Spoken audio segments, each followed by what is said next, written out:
जय माता दी। जय मां कामाख्या। ओम ह्रीं दुर्गाय नमः। ओम ऐं ह्रीं क्लीं चामुंडाय विच्चे। ओम गुलौं हुं क्लीं जूं सह ज्वाल ज्वाले ज्वल जल प्रज्वल प्रज्वल। ऐं ह्रीं क्लीं चामुंडाय विच्चे ज्वल हम सम लं छं फट स्वाहा। नमस्ते रुद्ररूपिणीं नमस्ते मधुमहर्णी नमः केटवहान्ये नमस्ते महिषासुरमर्दनी नमस्ते शुभंत्राय निशुंभासुरघातिनीं जागृतिं हिं महादेवी जपं सिद्धं करुष्मे। ऐंकारी शस्य रूपाय ह्रीं काली प्रतिकालिका क्लींकारी कामरूपिणी बीजरूपे नमस्तुते। चामुंडा चंड घाती च ऐंकारी वैदानी विच्चें चायं बधानित नमस्ते मंत्ररूपिणीं धाम धीम धुम पत्नी वाम बीम बूम वाग्देश्वरी क्राम क्रीम क्रूम कालिका देवी शाम चिम चुम में शुभम करो। होम हम होमकार रूपिणीं जम जम जम जम्बनादिनी भ्राम ह्रीं ढूम भैरीवते भवान्यते नमो नमः। अंकम चम टम तम यम चम भीम धूम ऐं भीम हम छम दिजागम टोटे टोटे दीप्तम कुरु कुरु स्वाहा। पाम पीम पुम पाति पूर्णा खाम खीम खूम खेचरी तथा म्लाम म्लीम म्लूम मूल विस्तिन कुंजिकाय नमो नमः। साम सीम सुम सप्तति देव्य मंत्र सिद्धम करुम इदम तुम कुंजिका स्त्रोत मंत्र जागृति हेतवे अभक्ते ने दात्यम गोपीतम रक्ष पार्वतीम। जय माता दी। जय मां कामाख्या। देव राधा ट्रस्ट सत्यवाणी चैनल। हमारे सामने बहुत से सच्चे मनुष्य भी आते हैं।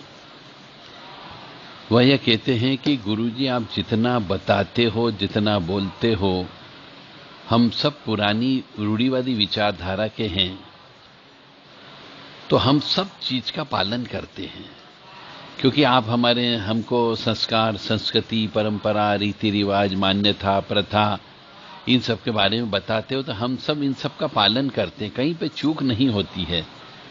फिर भी ईश्वर ने हमें कष्ट क्यों दे रखा है, या हमारा कोई काम क्यों नहीं बनता है।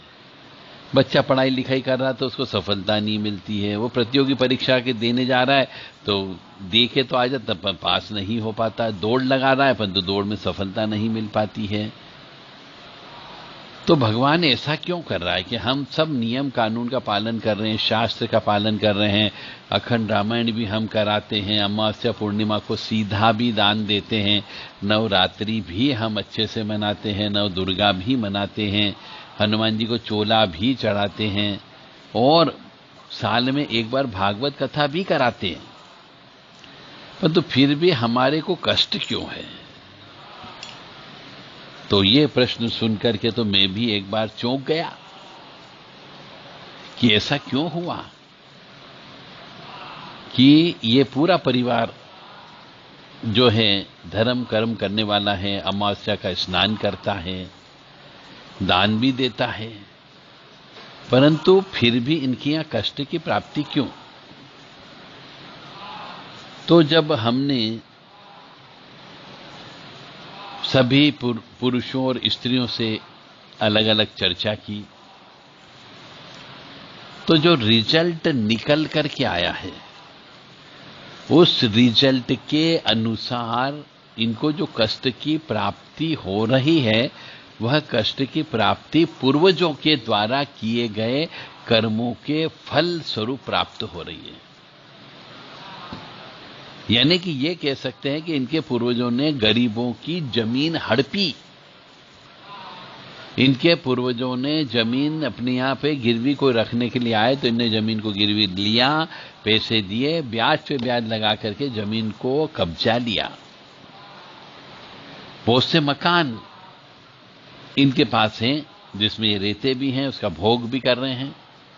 तो अब पूर्वजों के द्वारा दी गई जमीन जायदाद का ये भोग कर रहे हैं। पूर्वज तो चले गए पाप कर्म करके, मैंने संपत्ति जमीन जायदाद को कब्जा करके वो तो मर गए और इनको दे गए। तो ये जो हाय बद्दुआ जिनकी लगी, जिनका मकान इनने कब्जाया, जिनकी जमीन इनने हड़प ली, इनके परिवार वालों ने, पूर्वजों ने, और आज इनके पोते और पोतियां और बहुएं जो हैं वो उसका भोग कर रहे हैं।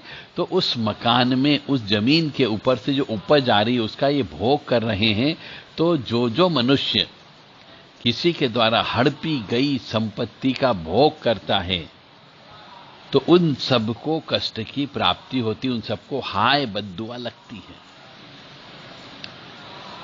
तो हमने उनको यह बताया कि आपके पूर्वजों ने ये जो जमीन जायदाद जिस पे आप अभी रह रहे हैं, खेती बाड़ी कर रहे हैं, पैसा कमा रहे हो, घर है, घर बार है, जो जिस जमीन पे बनाया है, ये आपकी जमीन नहीं है, ये दूसरे लोगों की जमीन है जो आप लोगों के पूर्वजों के द्वारा हड़प ली गई। तो उनके हाय बद्दुआ आपको एक खा रही है। तो इसका क्या उपाय? तो इसका उपाय यह है कि जिनकी हाय बद्दुआ ली थी वो भी मर गए, जिनकी जमीन हड़पी थी वो भी मर गए। अब आपको भी नहीं मालूम कि किन किन की जमीन हड़पी थी, किन किन की जमीन पर आप जो है अभी वर्तमान में किसान का काम कर रहे हैं, खेती बाड़ी का काम कर रहे हैं या मकान बना लिया। तो उसका सॉल्यूशन ये है कि अपने जीवन में सब व्यक्ति आप मिल करके जिन जिनको ये सब मतलब संस्कार, संस्कृति, परंपरा, परिपाटी, रीति रिवाज, मान्यता, प्रथाएं, इन सब का पालन करने के बावजूद भी यदि कष्ट की प्राप्ति हो रही है तो 2-4 गरीब कन्याओं का विवाह कराना चाहिए। और 2-3 जिनके पास मकान नहीं हो, टूटे फूटे मकान हो, तो उनके मकान बनवा देना चाहिए।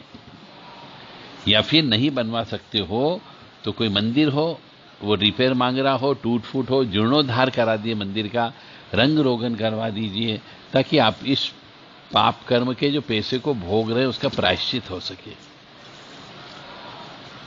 तो कष्ट देने के लिए भगवान के पास में 1000 तरीके होते हैं। किसी भी तरीके से भगवान कष्ट दे देता, कुछ भी कारण लेकर के आपको कष्ट दे सकता है। इसलिए भगवान के ऊपर इल्जाम मत लगाओ कि आपको कष्ट मिल रहा है तो भगवान हमें कष्ट क्यों दे रहा है। कहीं न कहीं पे पाप कर्म किया है और कर रहे होंगे, किसी न किसी की हाय बद्दुआ लगी है, किसी न किसी का श्राप लगा है, इसलिए कष्ट की प्राप्ति हो रही है। जय माता दी, जय मां कामाख्या। इसलिए कहा जाता है कि जो संपत्ति आपने नहीं कमाई, जो संपत्ति आपकी अपनी नहीं है, जो संपत्ति आपने मेहनत करके नहीं कमाई है, उस संपत्ति को लेने का आपको हक नहीं बनता, चाहे वो पिता की ही संपत्ति क्यों न हो।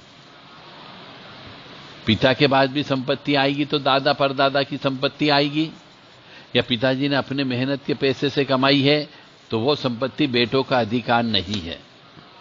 क्यों नहीं है? क्योंकि यदि वो बेटा उन पिता की संपत्ति का भोग करता है, प्रॉपर्टी, जमीन जायदाद का, तो उस बेटे की जिम्मेदारी बनती है कि वो अपने पितरों के निमित्त, अपने पिता के निमित्त, दादा के निमित्त, परदादा के निमित्त, तत्परात्पर दादा के निमित्त और दादी के निमित्त प्रति वर्ष श्राद्ध करना अनिवार्य होगा, पिंडदान तर्पण करना अनिवार्य होगा। और नहीं करोगे तो कष्ट की प्राप्ति होगी ही होगी।